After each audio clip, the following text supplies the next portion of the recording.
안녕하십니까. 문틀란트 TV입니다. 오늘부터 자막과 함께 제 목소리도 섞어서 방송을 해볼까 합니다. 계속해서 여러분의 많은 성원 바랍니다. 검찰과 사법부가 지금 청와대 문재인을 협공하는 양상입니다.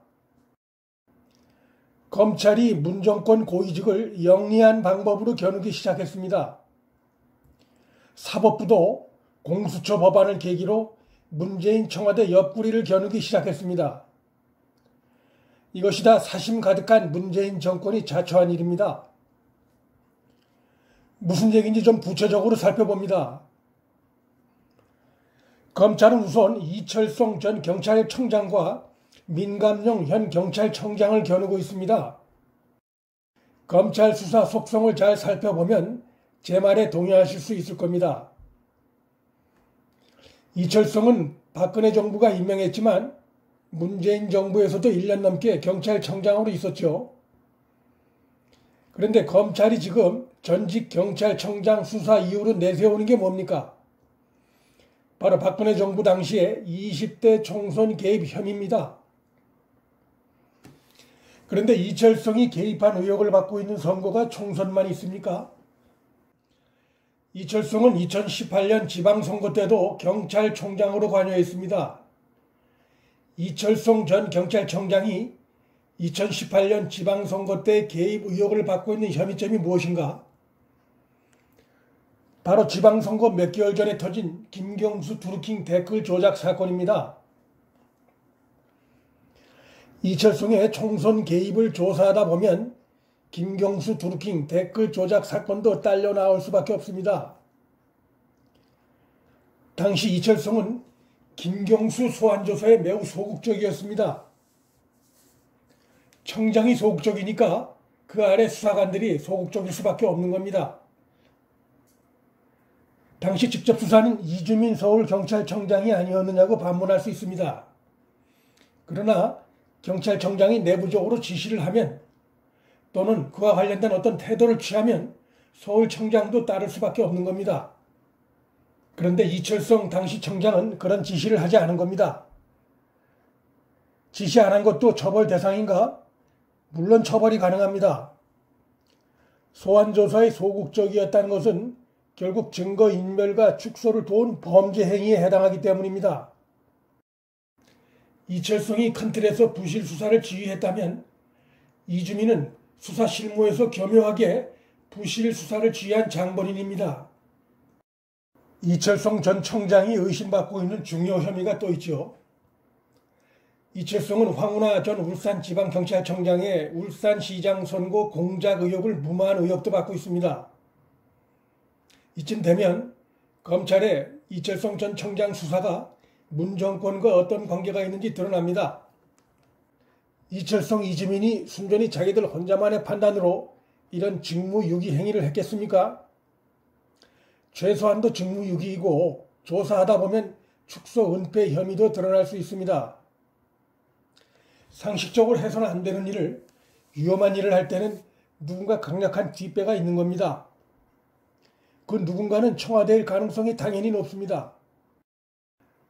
그렇게 해서 이들이 코너에 몰리면 어떤 형태로든 청와대 개입 사실을 털어놓을 수밖에 없을 겁니다. 이렇기 때문에 청와대는 지금 조마조마하는 심정으로 검찰 수사를 주시하고 있을 겁니다. 문정권의 충견인 윤석열이 수사에 초를 치려고 하겠지만 전부를 틀어막기는 어렵습니다. 검찰이 겨눈 대상엔 현 민감용 경찰청장도 당연히 포함될 수 있습니다. 검찰이 지금 핵심 조사 대상으로 삼고 있는 경찰 조직이 경찰정보라인입니다. 그런데 이 정보라인엔 버닝썬 사건과 관련되어 있는 윤규근 총경이 있습니다. 윤규근은 민감용 현 경찰총장과 같은 호남 출신이고 문정권의 덕을 본 인물들입니다. 다시 말해서 윤규근과 민감용은 한 세트 인물입니다. 윤규근은 청와대에 있으면서 민감용 청장과 사이에서 소통 창구 역할을 한 인물입니다. 민감용은 버닝썬 사건 관련된 윤규근에 대해 구속영장 청구 시도조차 안 했습니다. 일반 공무원 같으면 이런 일이 가능합니까? 민감령이 청와대와 아무 교신도 없이 대놓고 윤구군을 두둔하기 어렵습니다. 따라서 검찰의 이철성 전 청장 수사는 결국 청와대를 겨냥할 수밖에 없습니다.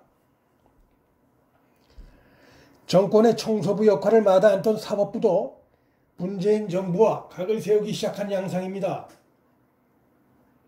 그동안 김명수 대법원장은 얼굴에 절판을 깔고 문 정권의 적폐 용역을 맡아 해왔습니다. 하지만 자신들이 팽당하게 생겼는데 가만히 앉아서 죽을 날만 기다릴 수는 없었던 것 같습니다. 사법부로선 정권의 반기를 듣는 명분도 충분합니다.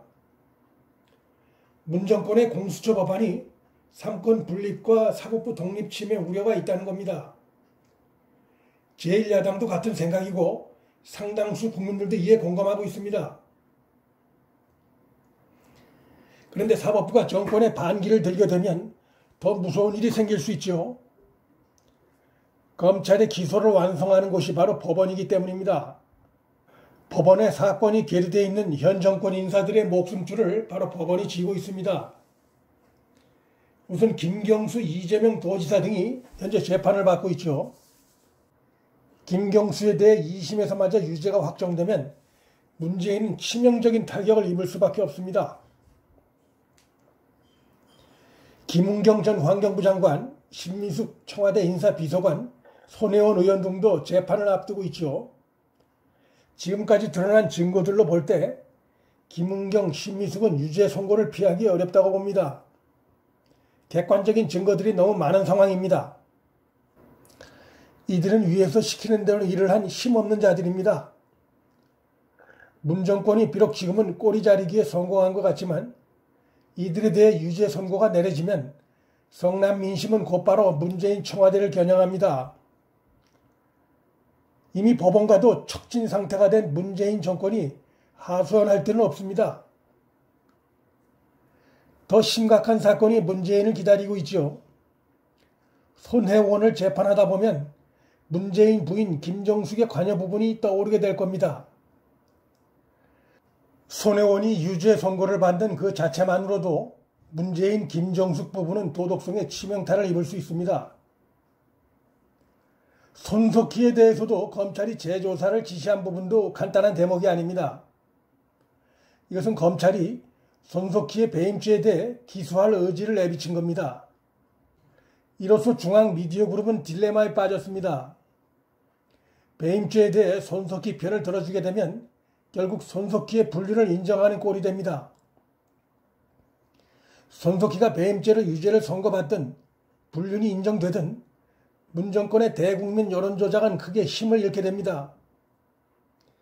대국민 여론조작이 힘을 잃게 되면 문 정권의 무능과 위선이 더욱 드러날 수밖에 없습니다. 문 정권이 좌파 장기 집권을 꿈꿨든 퇴임 이후의 안전을 도모한 것이든 야합적인 패스트트랙 법안 강행 처리로 인해서 자멸의 길로 접어들었습니다. 문 정권이 이 국면에서 빠져나가기 위해 법안 후퇴를 하게 되면 그건 역시 문 정권의 치명타가 될 겁니다. 문 정권은 지금 늪에 빠졌습니다.